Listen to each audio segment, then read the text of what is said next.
வணக்கம் தம்பி தங்கச்சிங்களா. ஒரு முக்கியமான விஷயத்தை நான் உங்ககிட்ட சொல்ல போறேன். நம்ம கையால நம்ம கண்ணை நோண்ட வைக்க சில பேர் பிளான் பண்ணிட்டு இருக்காங்க. நம்ம எல்லாரும் ஒன்னா சேர்ந்து அவங்க கையால அவங்க கண்ணை நோண்ட வைக்க போறோம். ரெடியா? என்னன்னு கேக்குறீங்க, சொல்றேன்.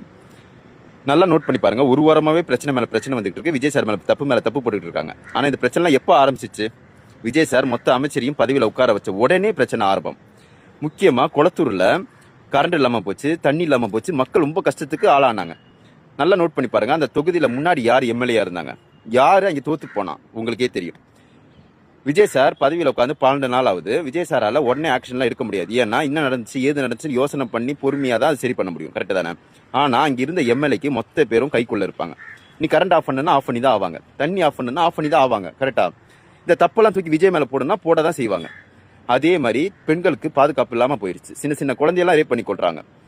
இது எல்லாத்துக்குமே காரணம் என்னன்னா 6 மாசத்துக்குள்ள விஜய் சார் மேல தப்பை உருவாக்கணும். அப்பதான் நம்பிக்கையில்லா தீர்மானம் கொண்டாட முடியும்.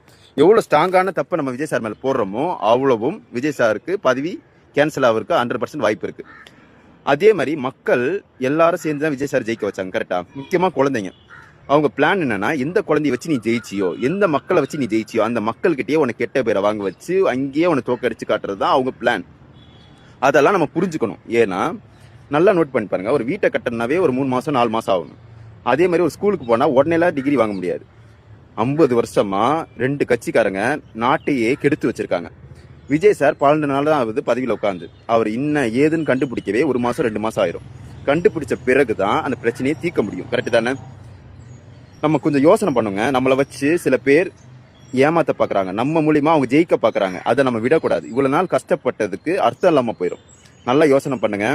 ஒரே ஒரு விஷயம் மட்டும் எல்லாரும் புரிஞ்சுக்குங்க. நீங்க என்ன சொன்னாலும் ஏது சொன்னாலும் எங்க அண்ணனை நாங்க கைவிட மாட்டோம். அப்படி மட்டும் 100% உறுதியா இருங்களேன். எவனும் இங்க ஒன்னும் புடுங்க முடியாது.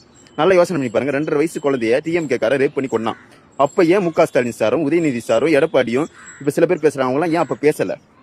ஏன்னா புதுசா ஒருத்த வந்து உட்கார்ந்தது அவங்களால ஏத்துக்க முடியல. எப்படின்னா கேன்சல் பண்ணணும், அவர் வீட்டுக்கு அமுச்சு விடணும், இவங்க சிஎம்மா உட்காரணும். மக்கள் பாதுகாப்பு அவங்களுக்கு முக்கியம் இல்ல, பதவி தான் முக்கியம். 2வது பாத்தீங்கன்னா விஜய் சார் எல்லா பிரச்சனையும் எடுக்க ஆரம்பிச்சிட்டாரு. ஒவ்வொரு பிரச்சனையும் வெளியே வந்தா அவங்க எல்லாரும் மாட்டிக்கிட்டாங்கன்னா அவங்க ஜெயிலுக்கு போகணும். இருக்கிற பணம் எல்லாம் கவர்மெண்ட் கிட்ட போயிடும். அதுக்காக நம்மளை வச்சு அவங்க சதி பண்றாங்க. நீங்க யாரும் ஏமாந்துடுறீங்க. நம்ம குழந்தைக்கு நம்ம சேஃப்டியா வச்சுக்கலாம். ஏன்னா முன்னாடி இந்த ஆட்சிங்க எல்லாருமே ரவுடி ஆட்சிங்க. கரெக்டு தானே? நம்ம விஜய் அண்ணன் நிச்சயம் எல்லா பிரச்சனையும் தீர்த்து வைப்பாரு. நம்பிக்கையா இருங்க, உறுதியா இருங்க.